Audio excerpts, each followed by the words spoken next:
Bonjour à tous et à toutes, bienvenue sur ma chaîne YouTube Les Bobines d'Emeu. C'est un véritable plaisir pour moi de vous partager mon premier tutoriel. Et pour ce faire, le premier thème abordé sera le fullshi. Et oui, j'adore les chouchous, j'adore les accessoires de cheveux. Donc pour moi, il était tout naturel de vous présenter ce tutoriel. On se retrouve tout de suite. Première étape, prenons le rectangle de 40 sur 10 cm, nous plions endroit contre endroit, je marque le pli grâce à mon ongle ou alors nous utilisons notre outil favori en couture, le fer à repasser. Je trace deux repères à 5 cm de chaque côté. Le premier 5 cm et le deuxième à 5 cm également. Ce qui va nous permettre de commencer notre couture ici. Nous la terminerons de l'autre côté et nous laisserons 5 cm d'ouverture de chaque côté. C'est parti, première couture ensemble.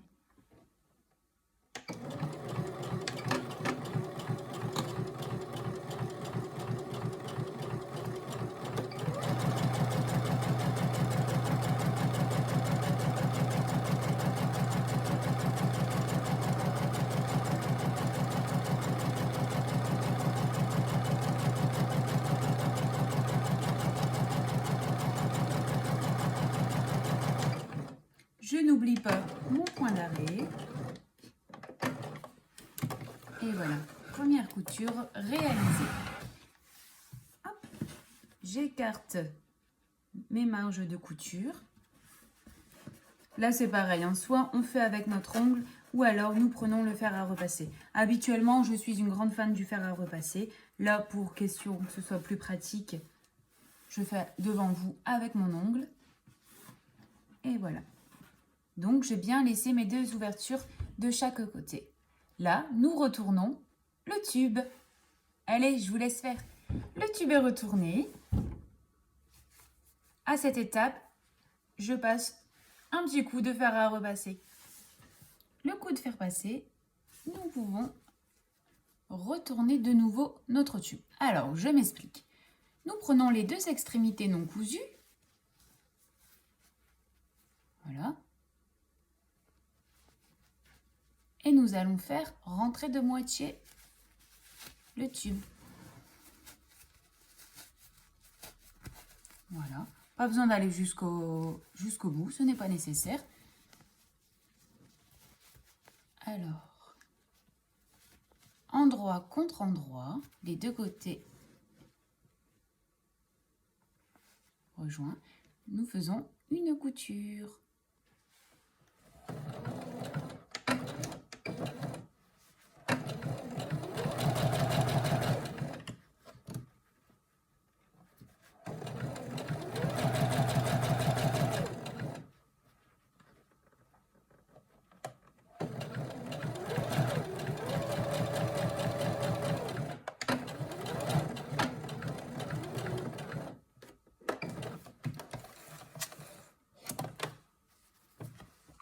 Une fois la couture réalisée, je retourne le tube que nous venons de créer ensemble.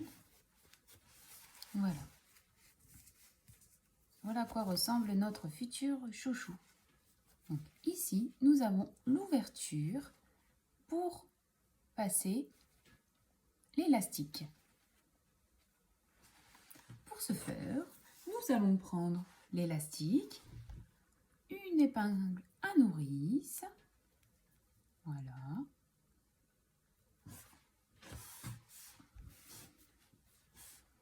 Le côté avec l'épingle à nourrice, nous le passons dans un des bords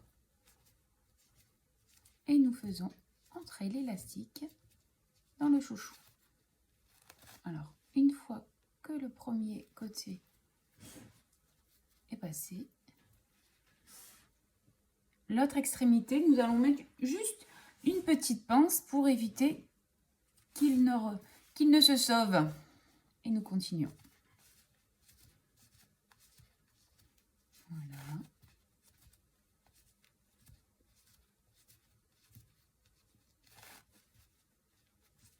Nous rattrapons l'autre extrémité. extrémité est maintenue par une pince pour éviter qu'il ne se sauve. Et voilà l'autre extrémité. Je rejoins les deux élastiques. Voilà. Nous pouvons enlever l'épingle à nourrice. Et ici, nous allons réaliser un point zigzag. Prenez soin de bien faire des allers-retours pour éviter que ça ne se casse. J'ai réglé le point zigzag sur ma machine et c'est parti. Je fais plusieurs allers-retours pour consolider le point.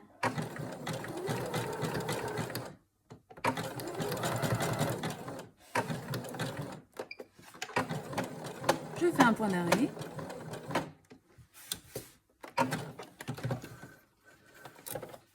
Et voilà, mes points zigzags sont réalisés. Fermeture de l'ouverture laissée. Deux solutions s'offrent à vous. Soit vous faites une couture à la main en faisant un point invisible, ou alors une surpiqûre tout autour du chouchou. Pour ma part, je préfère cette deuxième solution. Je trouve le résultat plus joli. Pour ce faire, nous alignons les deux coutures bord à bord. Nous mettons des petites pinces. Et nous allons piquer tout autour du chouchou à 1 mm du bord. Pour cette surpiqûre, il faut prendre soin de bien tirer le tissu au fur et à mesure. Vous voyez, comme il y a l'élastique, le tissu est froncé. Donc, il faut tirer au fur et à mesure que nous avançons pour que la couture soit belle.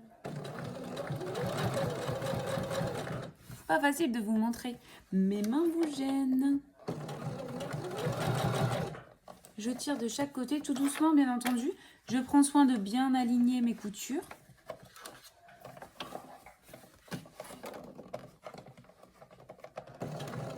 Voilà.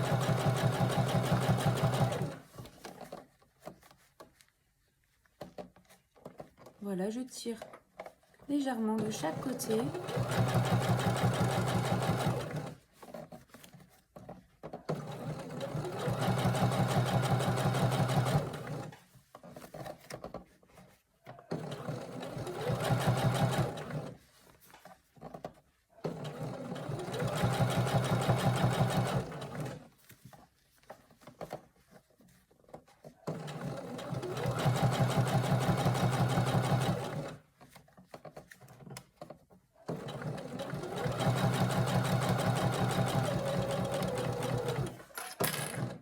Je termine par un point d'arrêt.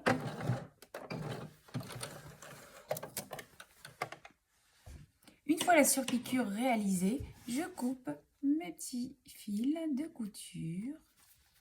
Prenez l'habitude de le faire au fur et à mesure à chaque étape. Ça vous évitera d'en oublier. Voilà.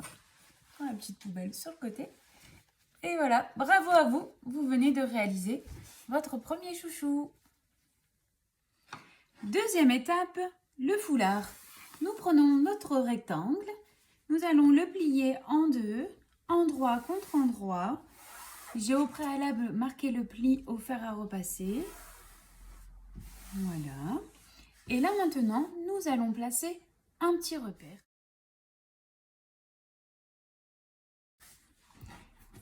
Avec cette règle, je me place à 12 cm sur 1 cm. Voilà. Et je trace mon petit repère. Voilà. Ensuite, au bord, dans ce coin ici, nous faisons un repère à 1 cm.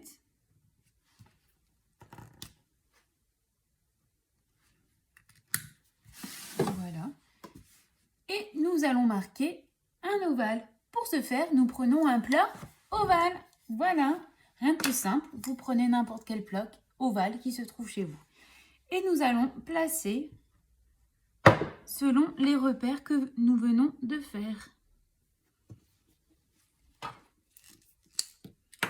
Je trace ovale.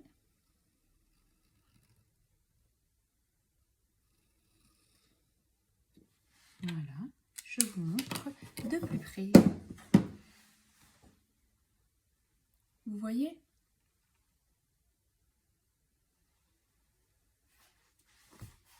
Nous faisons la même chose de l'autre côté.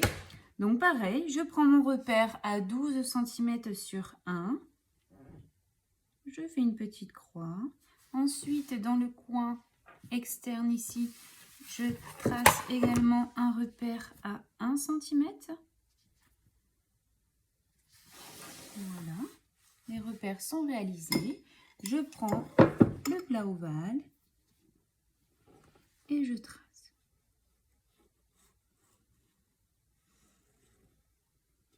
Voilà, les deux côtés ovales sont réalisés. Je peux tracer à la règle le trait de chaque côté, ce qui va nous aider à réaliser la couture.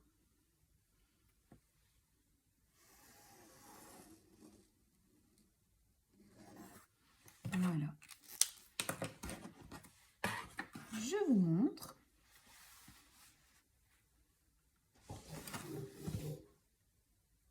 L'ovale est tracé.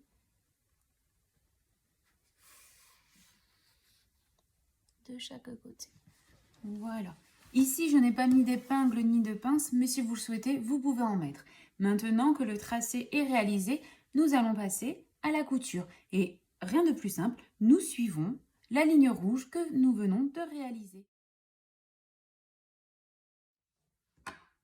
On se retrouve à la machine pour réaliser la couture.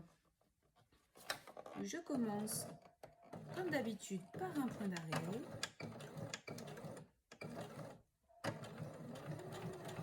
Et il n'y a plus qu'à suivre les repères, les tracés que nous venons de former. Vous pouvez prendre votre temps pour vraiment vous appliquer à bien suivre les lignes.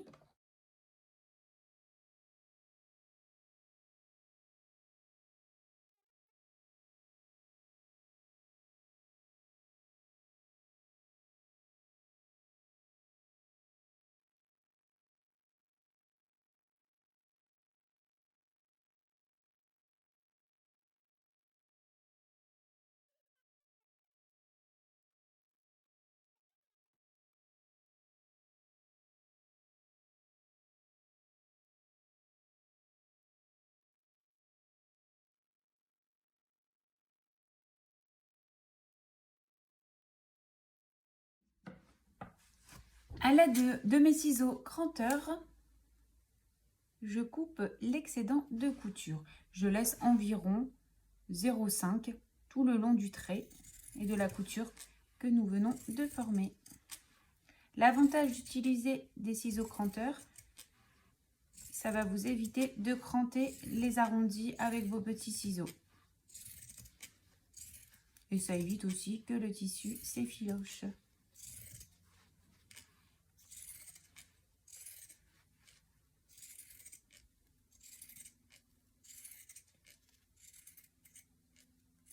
Voilà.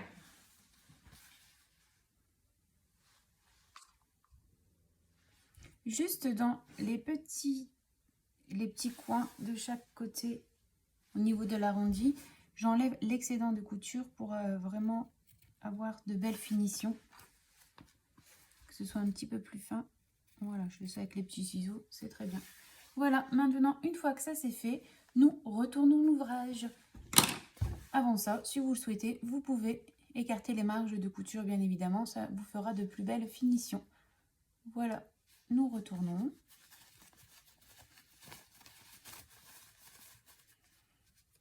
On s'applique et on fait en sorte de bien ressortir les coins.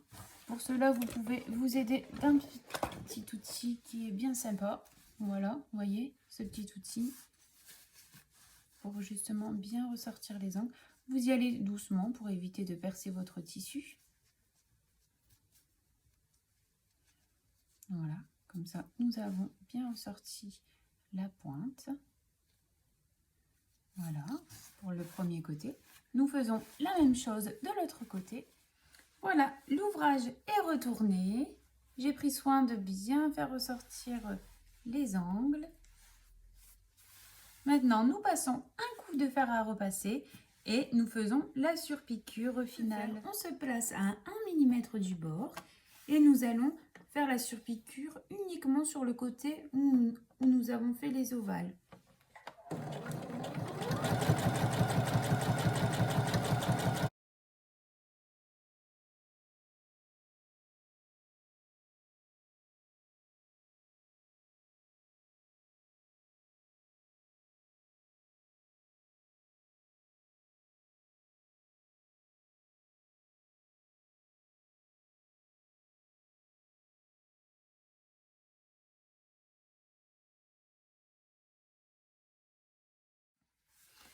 La partie foulard est terminée. Maintenant, nous prenons le chouchou.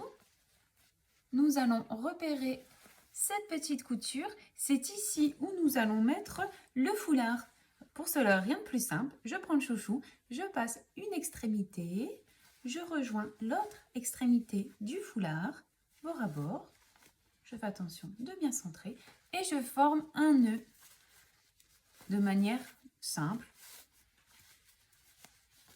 Voilà, le fuchi est terminé.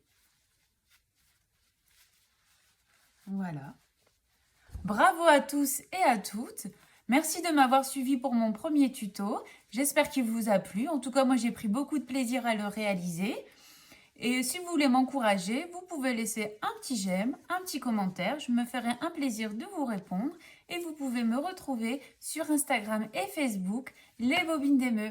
Je vous dis à bientôt.